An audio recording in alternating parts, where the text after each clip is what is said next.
Bismillahirrahmanirrahim. Assalamualaikum dear students. How are you? I hope that you all are doing well and enjoying good health. I am your biology teacher Muhammad Faisal of grade 10. Today in this lecture we are going to discuss chapter number 10 of grade 10th biology. Let's start our lecture. तो बच्चों जैसा कि आप देख सकते हैं आज का जो हमारा लेक्चर है इसमें हम डिस्कस करेंगे चैप्टर नंबर 10 को। आपके माइंड में क्वेश्चन आ सकता है कि यहाँ पर चैप्टर नंबर 10 है, यहाँ पर चैप्टर नंबर 1 क्यों नहीं है। तो बच्चों दरअसल जो इसकी वजह है वो ये है कि आपने 9 चैप्टर ग्रेड 9 में पढ़ लिए हैं, लिहाजा अब आप आगे कंटिन्यू करेंगे अपने 10वें चैप्टर से। लिहाजा आपके पास यहाँ पर जो 10वां चैप्टर है वो पहला चैप्टर ही है। तो अब हम देखते हैं कि जो चैप्टर नंबर 1 है उसका जो नाम है वो है गैसियस एक्सचेंज। बच्चों अगर आप गैसियस एक्सचेंज का उर्दू में माना देखें तो इसका मतलब होता है गैसों का तबादला। तो बच्चों अगर हम इसकी डेफिनेशन करना चाहें तो इसकी जो डेफिनेशन है वो कुछ इस तरह से बनेगी। Taking in of oxygen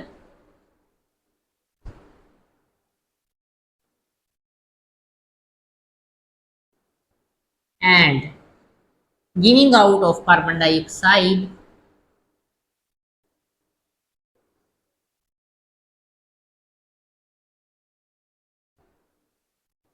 is called gaseous exchange.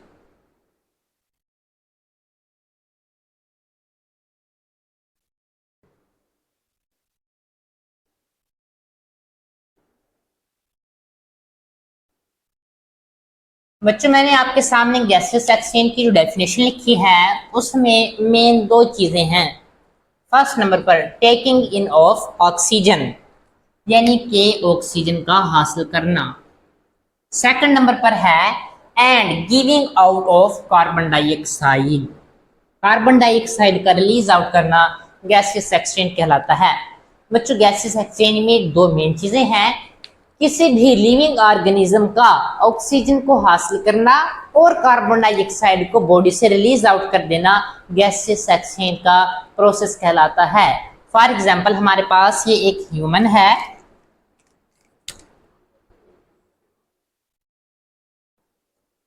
इसने बच्चों कार्बन डाइऑक्साइड को बॉडी से रिलीज आउट कर दिया जबकि ऑक्सीजन को हासिल कर लिया। ये हमारे पास एक ह्यूमन है, इसने ऑक्सीजन को इनहेल किया, ऑक्सीजन को हासिल किया जबकि कार्बन डाइऑक्साइड को बॉडी से रिलीज आउट कर दिया। तो इस प्रोसेस को हम कहेंगे गैसियस एक्सचेंज। बच्चों अब आपके माइंड में एक क्वेश्चन आ सकता है कि हमारे पास गैस एक्सचेंज का जो प्रोसेस है हमें इसकी क्यों ज़रूरत पड़ती है। तो चलिए बच्चों मैं बताता हूँ कि इसकी ज़रूरत आपको क्यों पड़ती है। तो बच्चों जितने भी ऑर्गेनिजम्स हैं उनको सरवाइव करने के लिए एनर्जी की ज़रूरत पड़ती है। तो बच्चों जितने भी लिविंग ऑर्गेनिज्म हैं वो एनर्जी किस तरह से हासिल करते हैं। बच्चों जितने भी हमारे पास लिविंग ऑर्गेनिजम्स होते हैं वो अपनी एनर्जी फूड के ज़रिए से हासिल करते हैं। जितने भी बच्चों ऑर्गेनिज्म हैं वो सरवाइव करने के लिए, अलाइव यानी कि ज़िंदा रहने के लिए उनको ज़रूरत पड़ती है एनर्जी की और वो एनर्जी को हासिल करते हैं फूड से। अब बच्चों जो वो फूड हासिल करते हैं वो प्रेजेंट होती है इन दी फॉर्म, वो प्रेजेंट होती है स्टोर्ड फॉर्म में। स्टोर्ड फॉर्म से बच्चों क्या मुराद है। बच्चों जितने भी हमारे पास जो ऑर्गेनिज्म हैं उनको जिंदा रहने के लिए पड़ती है ज़रूरत एनर्जी की, वो एनर्जी हासिल करते हैं फूड से। फूड प्रेजेंट होती है स्टोर्ड फॉर्म में, स्टोर्ड फॉर्म से मुराद फूड प्रेजेंट होती है in the form of CH bond. बच्चों जो हमारे पास फूड होती है वो प्रेजेंट होती है CH बॉन्ड की फॉर्म में। बच्चों जो फूड है वो स्टोर्ड फॉर्म में प्रेजेंट होती है यानी कि CH बॉन्ड की फॉर्म में मौजूद होती है। अब बच्चों जो ऑर्गेनिज्म फूड खाते हैं, फूड को खाते हैं तो उनको अब इस CH बॉन्ड को तोड़ना पड़ता है एनर्जी हासिल करने के लिए। अब जो बच्चों ये हमारे पास जो फूड प्रेजेंट है CH बॉन्ड की फॉर्म में, इसको तोड़ना होता है ताकि ऑर्गेनिज्म हासिल कर सकें एनर्जी को। अब बच्चों जो ब्रीथिंग के प्रोसेस के दौरान ऑर्गेनिज्म ऑक्सीजन को इनहेल करते हैं, वही ऑक्सीजन इस बॉन्ड को तोड़ती है।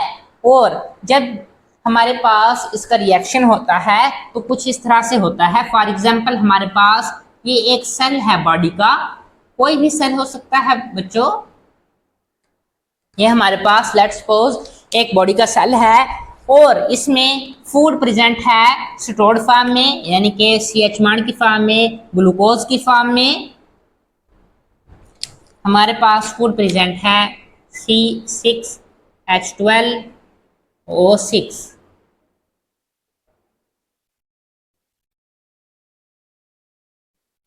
बच्चों हमारे पास ये एक फूड का मॉलिक्यूल प्रेजेंट है। जब ये रिएक्ट करता है ऑक्सीजन के साथ तो ये ब्रेक डाउन हो जाता है पानी के अंदर, प्लस कार्बन डाइऑक्साइड, और साथ में ये प्रोड्यूस करता है एनर्जी को।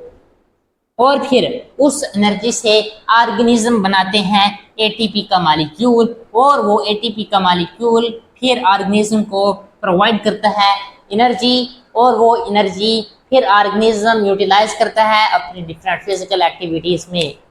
और फूड को ऑक्सीजन की प्रेजेंस में तोड़ देना हमारे पास कहलाता है एरोबिक रिस्पायरेशन। ये बच्चों जो प्रोसेस है फूड को, स्टोर्ड फूड को तोड़ने का जो बच्चों प्रोसेस हमने यहाँ पर डिस्कस किया, ऑक्सीजन के साथ मिलकर फूड ने ऑक्सीजन के साथ मिलकर जो फूड को तोड़ दिया पानी में, कार्बन डाइऑक्साइड और एनर्जी में, इस प्रोसेस को बच्चों हम कहते हैं सेलुलर रेस्पायरेशन। ये बच्चों हमारे पास जो प्रोसेस है, इस प्रोसेस को हम कहते हैं सेलुलर रेस्पायरेशन।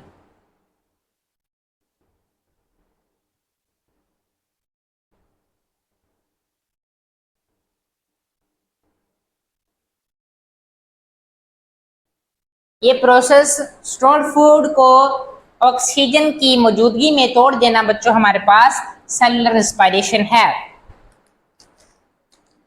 दोबारा से मैं एक बार आपको एक्सप्लेन कर देता हूं।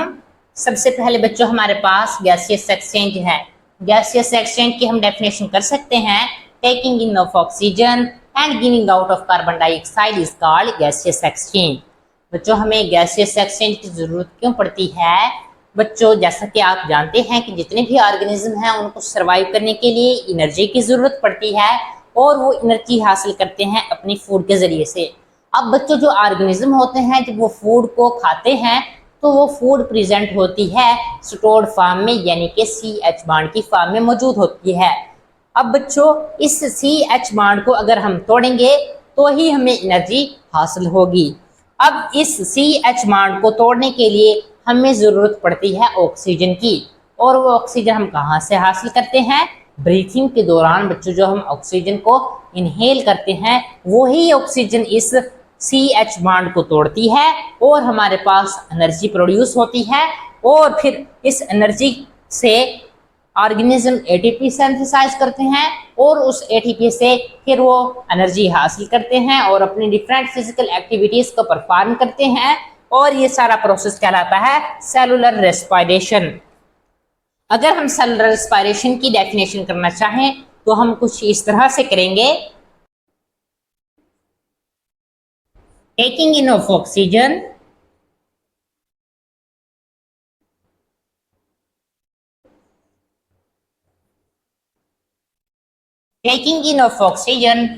to break down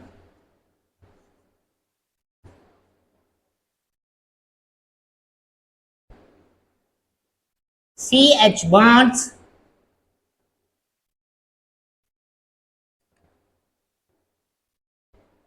present in food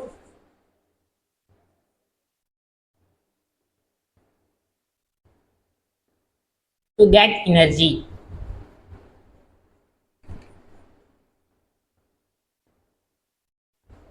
तो बच्चों सेलुलर रेस्पायरेशन की जो डेफिनेशन है उसको हम कुछ इस तरह से कर सकते हैं कि taking in of oxygen to break down CH bond present in food to get energy, कि जो हमारे पास फूड में CH बॉन्ड प्रेजेंट होते हैं उनको तोड़ने के लिए जो हम ऑक्सीजन को हासिल करते हैं, इस प्रोसेस को हम कहते हैं सेलुलर रेस्पिरेशन।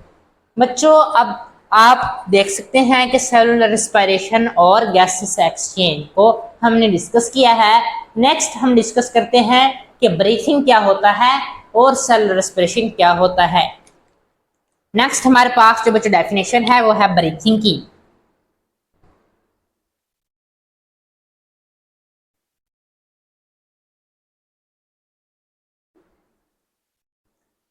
बच्चों अब हम डिस्कस करते हैं कि ब्रीथिंग क्या होता है। दरअसल जो बच्चों ब्रीथिंग है वो एक ऐसा प्रोसेस है, breathing is a process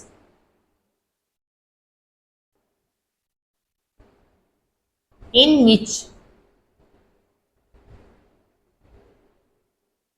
organisms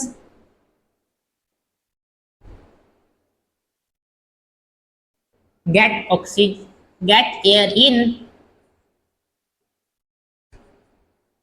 to get oxygen and give out air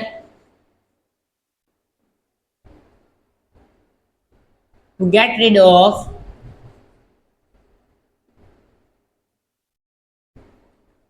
carbon dioxide. तो बच्चों जो हमारे पास ब्रीथिंग की जो डेफिनेशन है उसको हम कुछ इस तरह से कर सकते हैं। Breathing is a process, breathing एक ऐसा अमल है इन विच जिसमें ऑर्गेनिज्म गेट एयर, ऑर्गेनिज्म हवा को हासिल करते हैं, हवा को अंदर लेकर जाते हैं, जिस्म के हवा को इनहेल करते हैं टू गेट ऑक्सीजन, ऑक्सीजन को हासिल करने के लिए, and give out the air, और फिर हवा को बाहर निकालते हैं to get rid. To get rid का मतलब होता है छुटकारा हासिल करने के लिए of carbon dioxide, carbon dioxide से छुटकारा हासिल करने के लिए हवा को बाहर निकालते हैं और ऑक्सीजन को हासिल करने के लिए हवा को इनहेल करते हैं। तो बच्चों ये हमारे पास डेफिनेशन थी ब्रीथिंग की। अब हम देखते हैं कि ब्रीथिंग और सेलुलर रेस्पिरेशन में क्या डिफरेंस है। बच्चों अब हम देखते हैं कि ब्रीथिंग और सेलुलर रेस्पिरेशन में क्या डिफरेंस होता है। अमूमन तौर पर बच्चे सेलुलर रेस्पिरेशन और ब्रीथिंग को एक ही अमल समझते हैं। दरअसल बच्चों जो ब्रीथिंग है वो एक फिजिकल और मैकेनिकल प्रोसेस का नाम है, physical and mechanical process.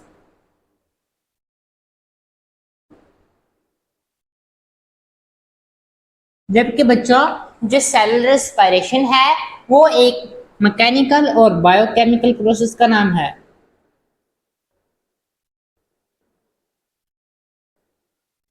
Biochemical.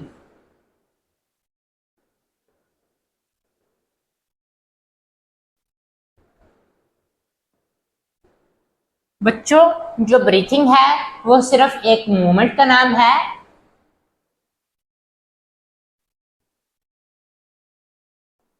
जबकि हमारे पास जो सेलुलर रेस्पिरेशन है उसमें हम ब्रेक डाउन करते हैं स्टोर्ड फूड की, यानी कि CH बॉन्ड की हम ब्रेक डाउन करते हैं,